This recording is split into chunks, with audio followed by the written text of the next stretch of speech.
Alright, so here's my video response to the story toolbox assignment.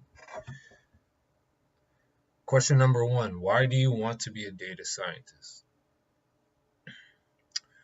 Well, for one thing, I always kind of liked data going back to when I was a kid because uh, I was a big sports fan, and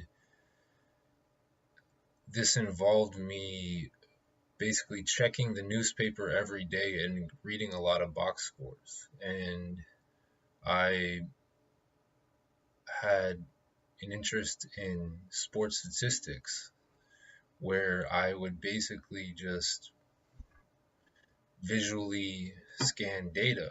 And that was uh, one of the main ways that I kept track of sports. Um, this was back before there was always like a YouTube video of every game, and you generally had to rely either on Sports Center highlights or just what happened to be in the sports section of the newspaper.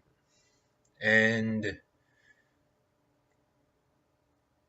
that's sort of like the origins of how I became interested in just trying to use numbers to gain insights about things.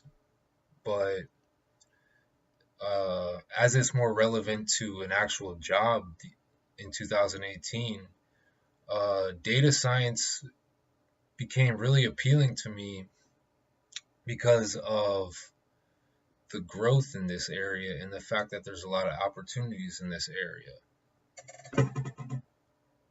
And basically, machine learning and AI are kind of buzzwords these days, but I think there's good reasons for that. And it's because the technology right now has never been more accessible and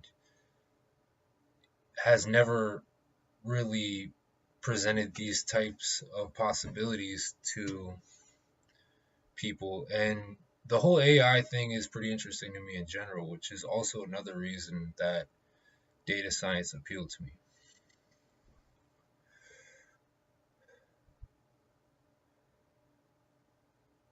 All right, next question. Why do you want to work at this company? Well, from what I've seen and heard, this company actually cares a lot about treating their employees well and having their employees actually care about their job and like their job, and they seem to foster a good workplace environment.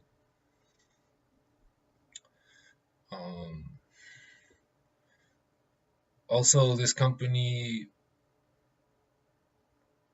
it actually provides me a good opportunity to solve intellectually stimulating problems, whereas in a lot of other roles, maybe what I may end up doing on a daily basis may becomes pretty tedious and boring, whereas here I have a chance to actually have to be forced to think about how to solve new problems on a continuing basis. And that's something that I also find appealing.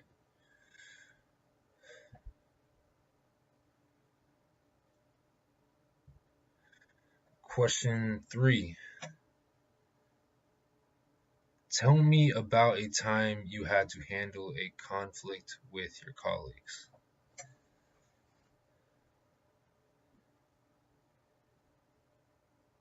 Okay, so back when I was working in a medical laboratory, there was this one time when one night I was basically working on a test with two other people who were uh, basically running the same tests, and both of them were very conversational about their personal lives, and they were both women who had children, and they were talking about their children. And I, as a bachelor with no children was not too interested in the details of their personal lives and their children. And I was more interested at the time at just completing my work and running the test correctly. So this basically caused me to kind of tune them out for a little bit. And what ended up happening is at the end of the night, I left without really conveying to them what exactly I had left in terms of the process of running all these tests. And that caused a communication problem where uh, they didn't get all the information they should have from me before I left. And when I came in the next day, I found out that from their point of view, I had done something wrong. Whereas from my point of view, I thought they were doing something wrong by just being a little bit too chatty about their personal lives and not really focusing on the task at hand. So basically, what I learned from this is that uh, I should still try to communicate with my coworkers as much as possible. So in what I did from then is just to make sure that I get across whatever information is important and just try, even though these two coworkers in particular, I wasn't really interested in fraternizing with them in a non-work environment.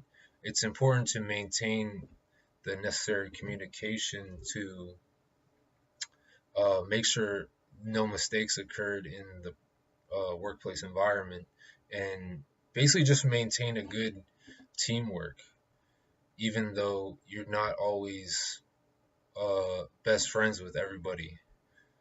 And